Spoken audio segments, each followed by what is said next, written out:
Hopefully I don't have to deplete my entire emergency fund, but if I do, I would rather do that than to accumulate interest on a credit card. Hi everybody, thanks for clicking on this video. I am here to teach you all about budgeting, or at least the way that I do it. I am here today to do my midweek check-in. So I am paid bi-weekly. What I mean by midweek is this is the week that I don't get paid in. I got paid last week. This week there's no paycheck, and I'll get paid again next week. So what I do is I go into each of my bank accounts, because I do have several, find out how much is left, and I also look back at the bills that I budgeted for to make sure those all have come out, and if not, to make sure that there is enough left to cover those bills.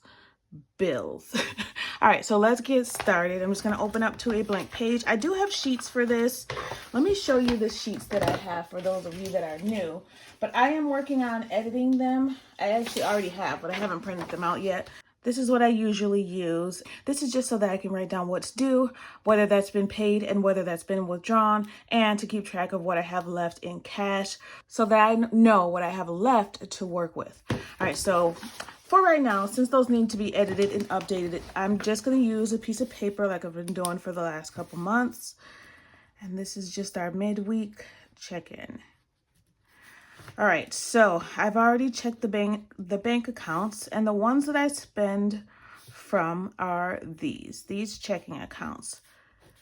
All right, so in the main account that I use basically for anything that I purchase online, I have $149.26. And I know $100 of that is a buffer. So a buffer is money that I like to keep in that account for any incidentals. Let's say I need to purchase something online and I don't have it in cash. Of course, I can't use the cash that I have allocated for the weekly spending. So I will use that bank account and then return the money back to the bank if I spend it. So I keep that buffer in there of $100. That'll leave me with $49.26. that I have extra remaining. In the bill account where all the bills are paid from, I have exactly $623. But I know off the top of my head that I have the YouTube subscription that needs to come out, that hasn't come out yet. And I keep $415 in there for the first portion of the mortgage. So I put partial mortgage.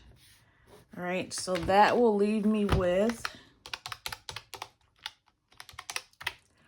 $200, which is exactly the bill account buffer. And that's in case any bills come out that are more than what's due. And actually some of this extra should have gone in the bill account. My phone bill was a little bit less than I expected, so there was a little bit extra there, but that's why there's a little bit of an extra balance. I like to round up for my bills, and I like to round down when I'm estimating my income.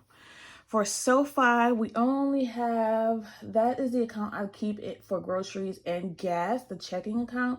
Then I have savings for the other savings. But right now in Sofi, I have $52.28. And for Sofi, I keep $2.75 for groceries and $50 for gas. All right, I had to do this a couple times because I wanted to show you guys how I figure out how much is left. So I start with $50 for gas in Sofi and $2.75 for groceries.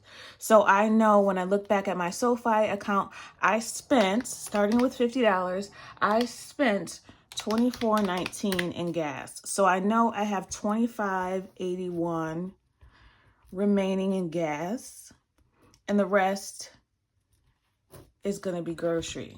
So $52.28 minus $25.81. That means I have $26.47 for grocery. And there is no buffer in the Sofi account, but I think I need to make one. So that's something that I have to look into. Whether I want to take maybe $100 from Bill and put it in Sofi, I don't know. But the only thing that we will have left as of now will be the $49.26 and the $52.28, and that's if we don't use any more in grocery and gas, which we do need a little bit more groceries. We just ran out of bread and stuff, so that'll cover what we have left in groceries. So I'm just going to work with, let's say that we'll have possibly $49.26 left in the main account for the rest of the week.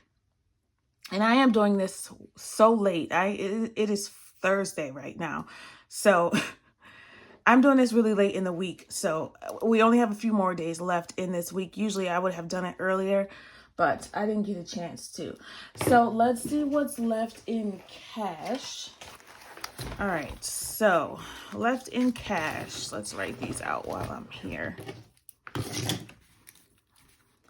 In essentials, we have remaining, we started with $50. We have $3 left in essentials. Shopping, we have $10, $15, $20 left. That started with $50 as well.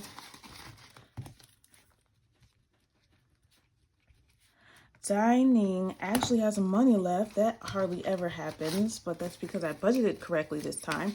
20, 30, 1, 2, 3. $33 left in dining.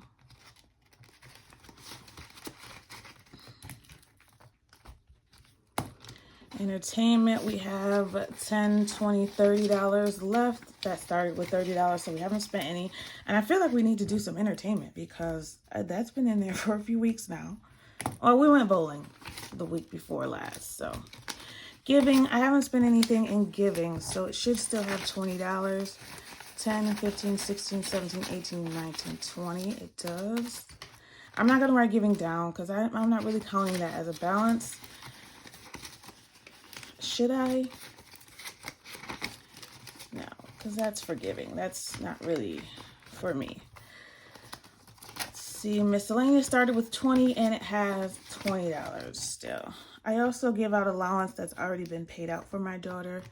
Debit still has $50. That's in case I need more cash than I have allocated for the other amounts. And then I do have money that needs to go back to the bank. I have $20, $30, $35, $36, $37 that needs to go back to the bank, and that's for a purchase that I made on Amazon, and I think most of that was from the dining out. So that has to go back to the bank. 36, right? Which lately I haven't even been bringing the back to the bank because I had a little bit extra in there. Like I have the $49.26 in there right now. It's the end of the week. I probably won't put it back in the bank. I have $142 left in cash. And then we have the $49.26 in the main account. That's assuming that it's still there by the end of the week when I do a closeout though. Once this week is over, the day before payday, I'll go in and see what's left so I know what I can carry over to the next payday, if anything, or what of this I can add to savings. I'm really hoping I have at least $90 left so that I can finish my home emergency. I'm just going to write that in here because sometimes I forget what my plan is. It needs $90. All right, so home emergency has 160.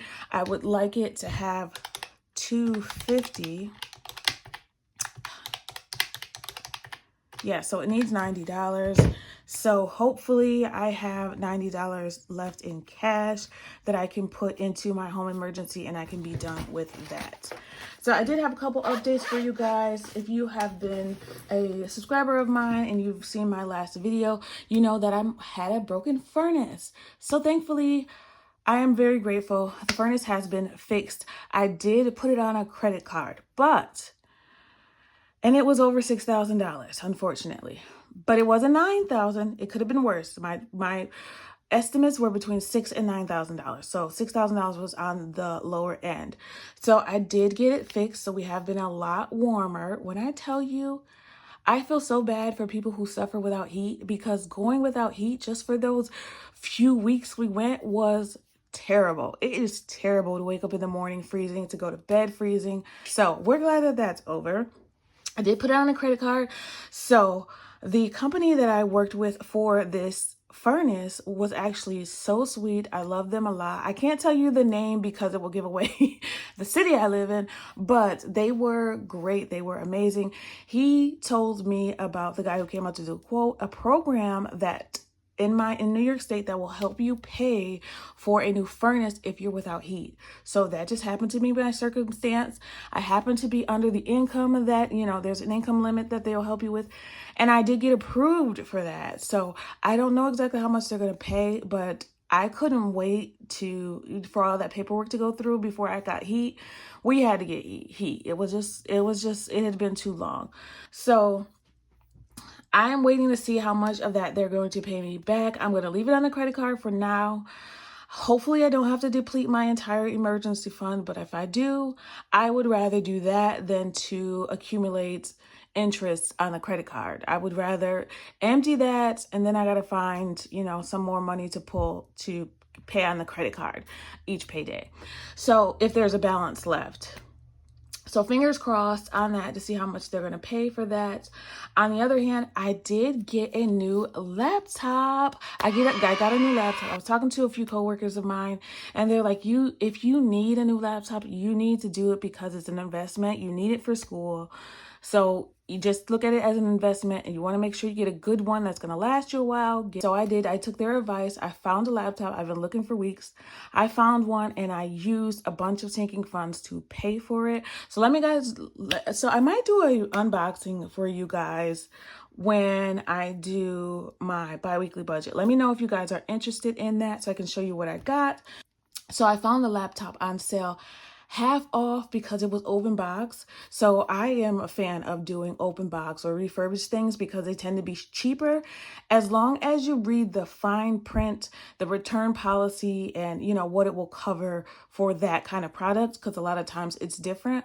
But like when you buy on Amazon, if it's in excellent condition, they back it. Same thing with Best Buy, which is where I got mine. They back the open box, and I got the one that's in excellent condition. So this was a $900 laptop that I found for $599. It seems like a lot, but my coworkers don't know, of course, but I am using it both for YouTube, editing and all that stuff, and for school. So I need lots of memory, lots of RAM.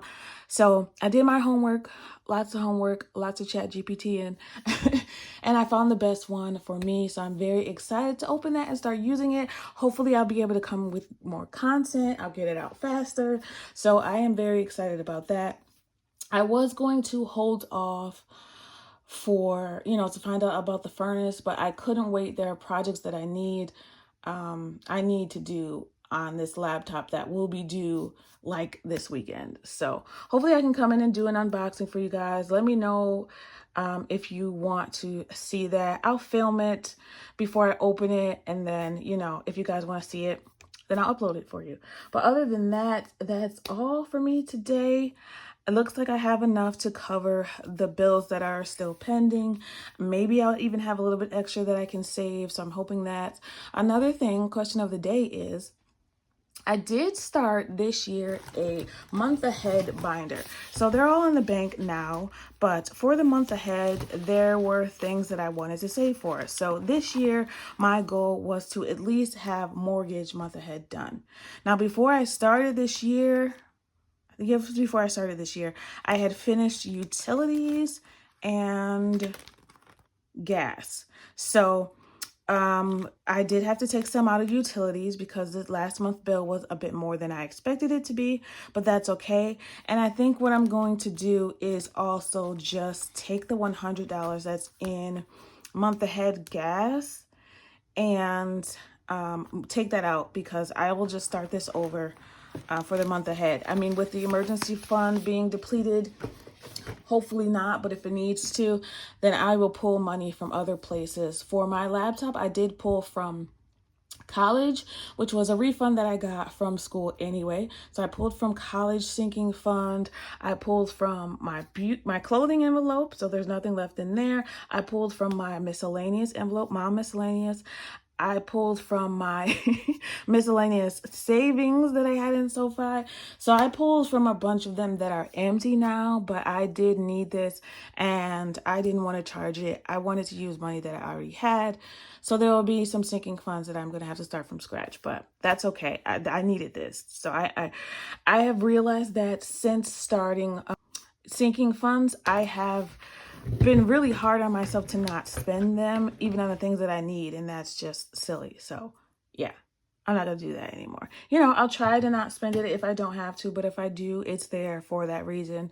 So I'm gonna use what I have. I'm not gonna use a credit card and add interest when I don't have to. I don't want to pay these people more when I have the money just sitting there. So all right, that's it for me today. I really appreciate you watching. Please come back and watch more videos on all kinds of different things that happen throughout my life. I have been filming for YouTube for the last 2 years since I started my saving journey. So you will see where I came from and where I am now, just to give you some motivation, to let you know little amounts each payday make a big difference. So I am always thankful for my savings, but I am thankful for you as well. And I want you all to remember that it's always about progress and not about perfection.